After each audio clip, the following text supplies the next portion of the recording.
momentos em que a gente consegue unir os dois grupos na escola. São momentos muito pequenos.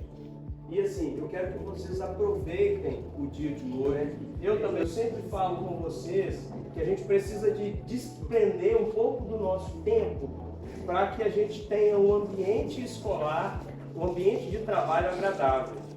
E assim, me parece que a gente está conseguindo alcançar esse nosso ambiente perfeito, vamos dizer assim. Mas lembrem, a escola, ela passa por muitas situações que vêm de fora, família, alunos com diversas necessidades. E se a gente não tiver fortalecido como equipe aqui, a gente não consegue chegar nos lugares que a gente almeja. E muito pior do que isso é não trabalhar num lugar que a gente goste. Então, assim, é muito rico esse momento, é muito importante para mim como diretor estar com todos vocês aqui presentes. E assim, troquem figurinha, interagem.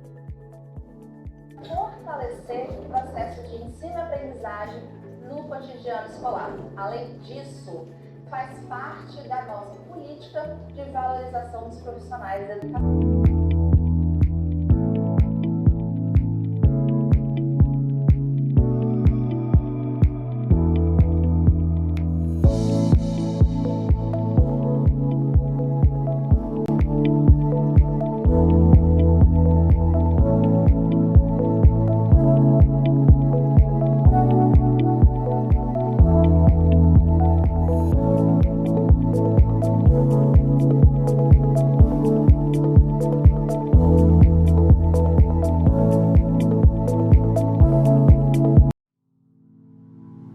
Colaborando nas adaptações e avaliações dos alunos.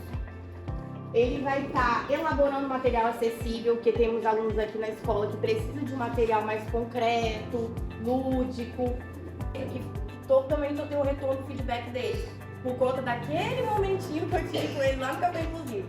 Então, assim, o Café Inclusivo é uma delas.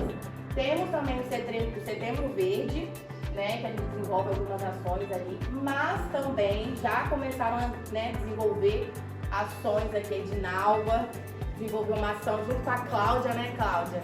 Que trouxe a mãe de um aluno aqui na escola para fazer uma entrevista, conversar com os alunos, porque assim, ela vai ter uma visão totalmente diferente, né, de como que ela vai, do que nós aqui na escola, né? Então assim, foi muito legal esse momento. Então, durante o ano a gente tenta desenvolver várias ações para poder estar conscientizando os estudantes, né, sobre a educação especial.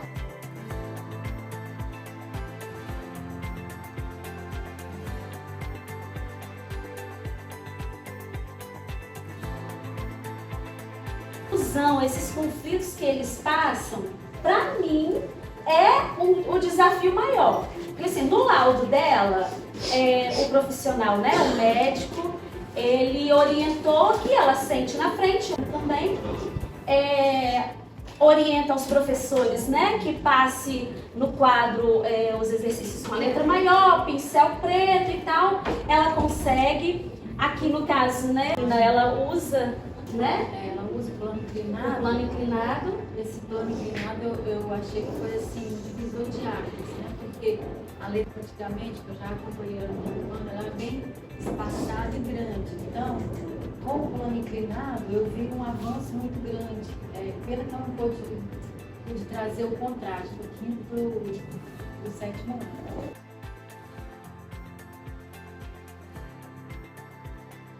Então, aí aqui, igual por exemplo no caso de altas habilidades, quando a gente fala das deficiências, que tem esse trabalho colaborativo e o AEE, o nosso trabalho ele é tanto complementar quanto suplementar. No caso do complementar, é o que a Mariana faz na sala do AEE com o aluno do contraturno. Ali a criança tem alguma dificuldade cognitiva, ela vai desenvolver esse trabalho cognitivo. No caso do complementar, é que entra aqui as altas habilidades da criança, que a gente percebe que tem altas habilidades, que aqui no caso na escola a gente tem esse público, ele é atendido à escola, no nosso caso eu e as meninas do colaborativo, ofertamos para ela esse contraturno e para a família, a gente convida a família e oferece esse trabalho que é realizado em uma outra escola polo. Vale ressaltar que aqui nós estamos tendo um avanço muito grande na Prefeitura da Serra. Que antes a municipalidade que destacava mais era Vitória.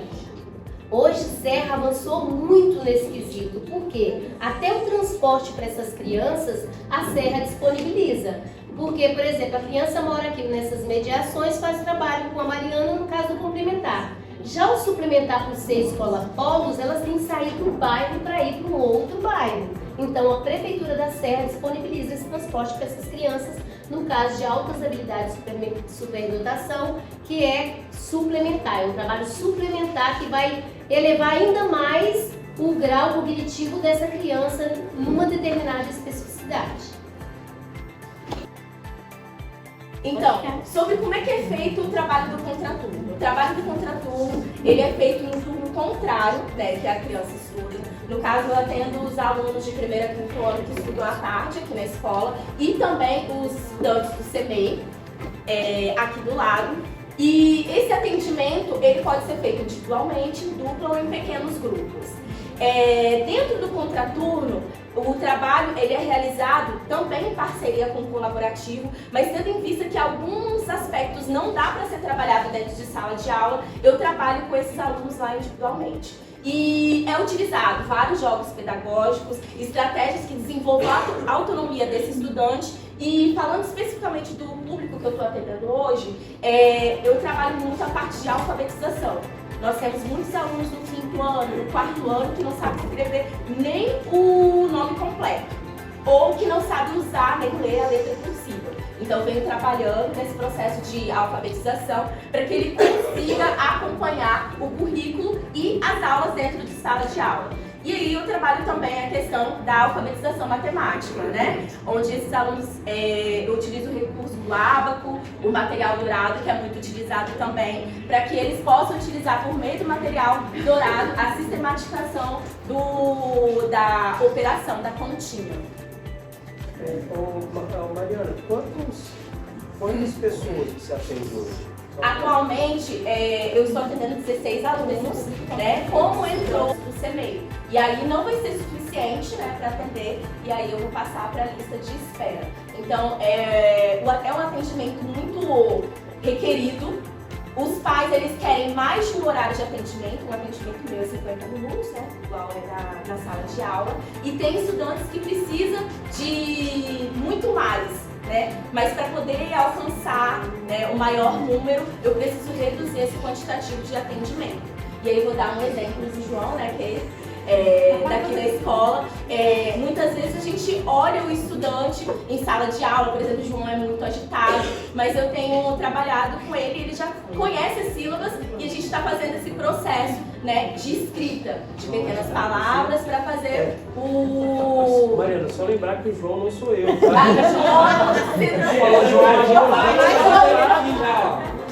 O João... Entender qual é o nosso público aqui, hoje no Petróleo. Então a gente tem aqui a maior parte do gráfico com crianças com autismo e TGD, 4 crianças com deficiências múltiplas, né, que tem mais de uma deficiência visual 3, deficiência intelectual 14, altas habilidades e superdotação 2. E aí a nossa equipe, né, professores colaborativos 5, cuidadores 6, estagiários 4 e professor de contraturno 1. Né? Então hoje o nosso maior público aqui é crianças com autismo. E a gente quis colocar esse gráfico comparativo, tanto de profissionais quanto de alunos, para que vocês percebam que há uma defasagem muito grande, né?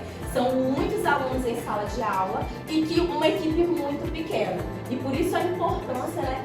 Na verdade, eu venho de outras redes, de outras escolas, e eu tenho visto a colaboração dos professores regentes também, e a compreensão de que não tem a condição da gente abraçar ou fazer um trabalho como a gente gostaria com cada um dos alunos. Porque tem também a parte de documentação que a gente precisa preencher e planejamento, né? Os alunos precisam de fazer um planejamento que muitas vezes gasta muito tempo, porque cada aluno tem uma especificidade e uma demanda diferente. Vai passar da tarde agora.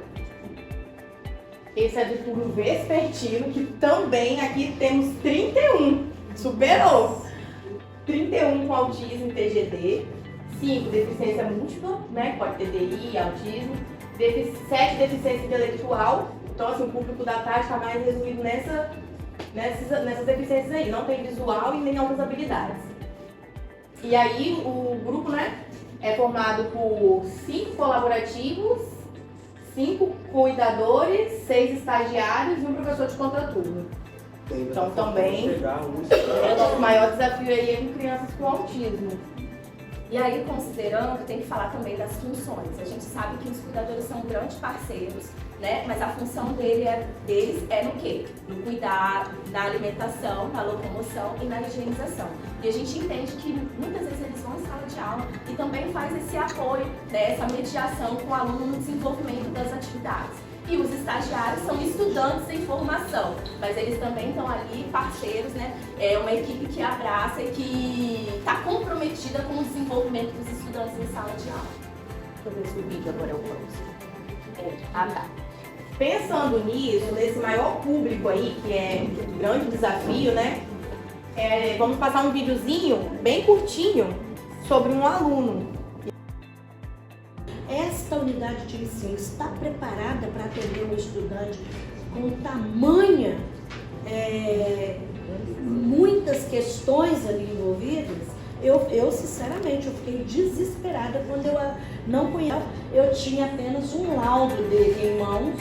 E onde que nós vamos colocar essa criança para estudar? O espaço físico aqui da nossa escola não é bom para acessibilidade, ele não tem acessibilidade garantida, como diz a lei.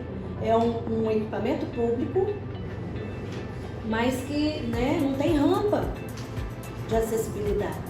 Então o ministro Petrônio Portela é muito limitado para atender as várias deficiências, as várias comorbidades, enfim. A gente não tem muito essa questão estrutural, ainda temos muito que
pelo aluno público-alvo da educação especial.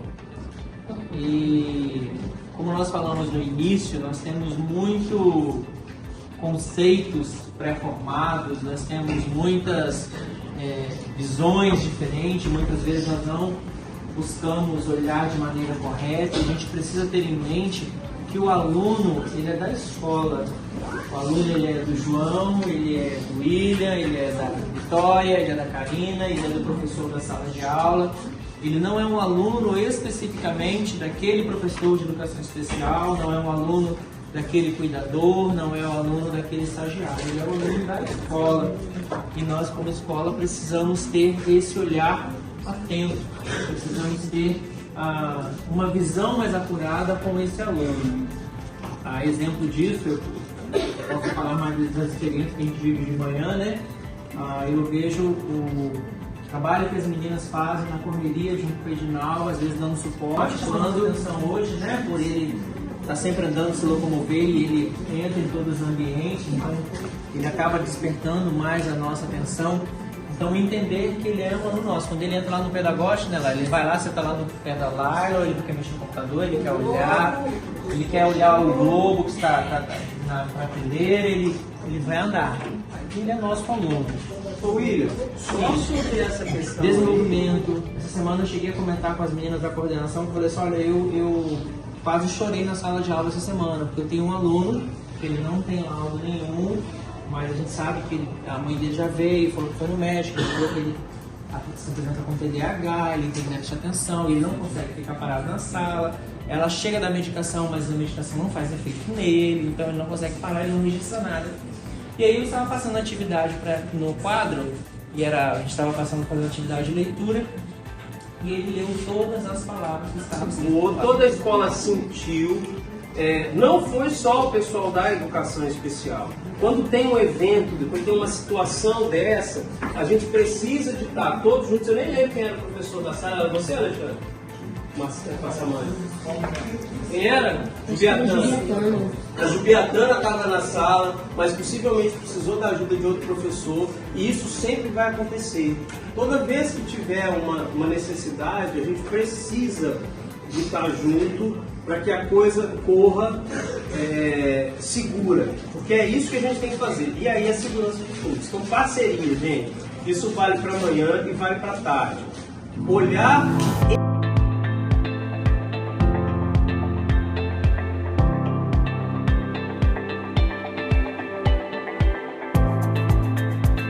Alguns textos curtos, comandos mais diretos, sabe as operações de adição e subtração e tem boa interação com os seus colegas.